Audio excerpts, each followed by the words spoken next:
Karibu Wina Media upate habari mbalimbali za michezo, uchambuzi kutoka ligi kuu Tanzania bara. Subscribe na bonyeza alama ya kengele ili uwe wa kwanza kupata habari zote hizi.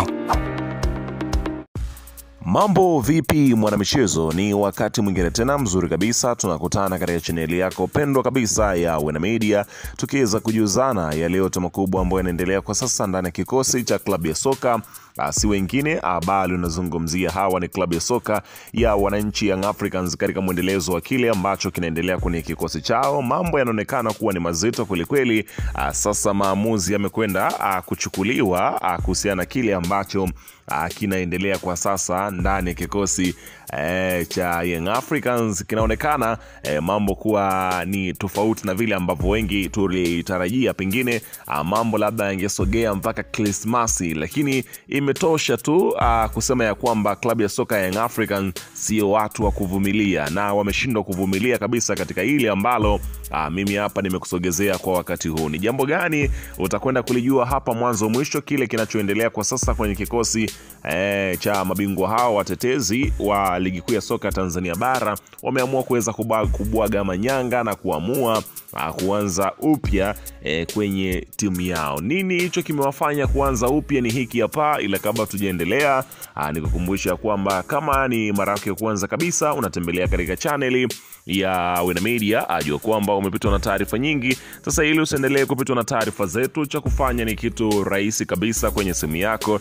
ni kubonyeza no jekundu liloandikwa hapo no subscribe, na kisha kabonyeza alama ya kengele iliyoko hapo chini pembeni. Kufanya hivyo kutakuwezesha wewe kupata taarifa zetu popote pale unapokuwepo, pasipo kuweza kuhangaika huku na kule kwenye kutafuta taarifa. Taarifa zinakuwa zinakufikia moja kwa moja kwenye simu yako. Karibu tuweze kuzungumza kuhusiana na hili ambalo linaloendelea kwa wakati huu ndani ya kikosi cha klabu ya soka. Si wengine, wanazungumzia hawa ni wananchi Young Africans katika mwendelezo wa taarifa zao juu ya kikosi chao. Karibu bana. Kikosi cha klabu ya soka ya wananchi Young Africans kwa sasa unafahamu ya kwamba wapo katika maandalizi ya kwenda kutafuta ama kwenye mchakato wa kuhakikisha kwamba wanapata kocha mwingine ambaye atakuja kuweza kubeba vilago vya kocha Romain Folz, kwa kile ambacho kinaelezwa kwamba sasa ni rasmi ya kwamba klabu ya soka Young Africans wameamua kuweza kujiweka pembeni juu ya hiki ambacho kinachoendelea kuhusiana na kocha Romain Folz, ambaye anaonekana mbinu zake kuweza kugonga mwamba mbele ya kikosi cha klabu ya soka Young Africans. Yani wanachama na mashabiki wa Yanga wamekuwa wakiendelea kuweza kushinikiza uongozi wao uweze kuachana na kocha wao Romain Folz kwa kile ambacho nakiita kama mpira ambao anacheza Romain Folz na kuichezesha timu yao ni mpira ambao hauna malengo. Yani ni mpira ambao haueleweki, hawaelewi nini ambacho kinachoendelea. Inaelezwa kwamba mambo ndiyo yakawa hivyo kuelekea kwa uongozi ambaye chini yake yupo Rais Engineer Hersi Said kuweza kushinikiza uamuzi uweze kufanyika. Sasa taarifa ya wananchi imeweza kukamilishwa kama ifuatavyo, na unafahamu ya kwamba kwa sasa hivi ligi kuu ya soka Tanzania bara imesimama kwa muda kuweza kupishwa michuano ya kimataifa kwa timu ya taifa Tanzania. Hivyo basi wameamua kutumia kipindi hiki ili kuweza kumleta kocha mpya ambaye atakuja kuiongoza klabu ya soka ya Young Africans, ambapo habari kutoka chanzo cha kuaminika ndani ya Yanga zinasema kuwa uongozi wa klabu hiyo umemfuta kazi rasmi kocha Romain Folz, ambaye hana hata miezi mitano, hata miezi mitatu hajafikisha, hata miezi miwili bado hajatoboa kwenye kikosi cha Young Africans toka ligi ianze.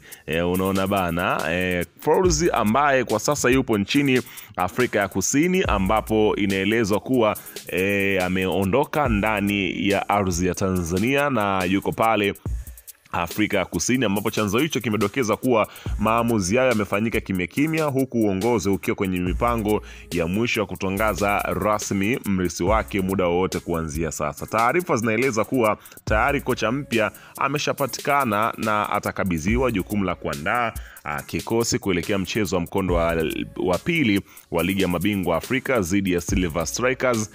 Hii ni hatua kubwa inayoweza kubadilisha kabisa mwenendo wa msimu wa Yanga, hasa baada ya presha kubwa kutoka kwa mashabiki na wanachama wa Young Africans ambao wanaonekana kutokufurahishwa na kile ambacho kilichokuwa kikiweza kuendelea kwenye kikosi chao, ambapo umeweza kushuhudia namna gani ambavyo yale ambayo yamekwenda kujiri kwa hivi karibuni kwenye kikosi cha klabu ya soka ya hapa nazungumzia Young Africans. Huko sasa kwenye upatu hapa, nani ambaye anapigiwa upatu zaidi kuweza kurudi kwenye kikosi cha klabu ya soka ya Young Africans? Kumbuka kwamba sokoni makocha ni wengi, lakini Young Africans na makocha wawili ambao majina yao yanatajwa sana juu ya kurudi kwenye kikosi cha klabu ya soka ya Young Africans. Miongoni mwao ni pamoja na Profesa Nasbi Nabi ambaye anatajwa kwamba bado yupo Tanzania na inaelezwa kwamba amekutana na viongozi wa klabu ya soka ya Young Africans na kuweza kuzungumza mambo mengi ambayo yanayoendelea kwenye kikosi chao, huku ikielezwa kwamba pengine ni kile ambacho kinachoendelea. Labda hii thank you kimya itamfanya kocha wa Yanga cheke, unaona bana. Hayo ni maneno ya watani, unaona bana. Lakini Profesa Nasbi Nabi nimekuambia kwamba ni miongoni mwa watu ambao wanapigiwa upatu juu ya hiki ambacho kinachoendelea, ambapo alikuwa ametua Tanzania na kukutana baadhi ya viongozi wa Yanga, waandamizi wa kikosi hicho. Lakini mtu mwingine ambaye anapigiwa upatu kurudi kwenye kikosi cha klabu ya soka ya Young Africans ni pamoja na Miguel Gamondi, kocha ambaye anakinoa kikosi cha Singida Black Stars kwa wakati huu. Gamondi ambaye kwa sasa naye pia anatajwa kurudi kwenye kikosi cha Yanga, huku wakipiga upatu zaidi kwa kocha Sidi Ramovic ambaye bado naye pia mambo yake yanakuwa ni magumu kwa aliko katika klabu ya CR Belouizdad. Kwa hiyo unaweza kushuhudia namna gani ambavyo klabu ya soka Young Africans inahakikisha kwamba kile kinachoenda kutokea basi bila shaka wanakifanya kwa usahihi, wasije kurudia yale makosa ambayo yaliyoweza kutokea kwa kocha Romain Folz ambaye ni kocha hajakaa muda mrefu hata kwenye kikosi cha Young Africans, lakini tu mkono wa kwaheri ukamuhusu kutokana na mwenendo mbaya wa timu ya Young Africans. Kumbuka ya kwamba pia ukitizama rekodi ya Romain Folz katika timu nyingi ambazo amezifundisha, ndio muda wake huo ni miezi mitatu, mitano, mpaka mwezi mmoja tu inatosha kwamba kuachia timu. Kwa hiyo tusubiri kuweza kuona ni kocha gani ambaye atakwenda kutambulishwa hivi karibuni. Weka maoni yako hapo chini, usisahau kukaa karibu na chaneli yako, kusubscribe na kubonyeza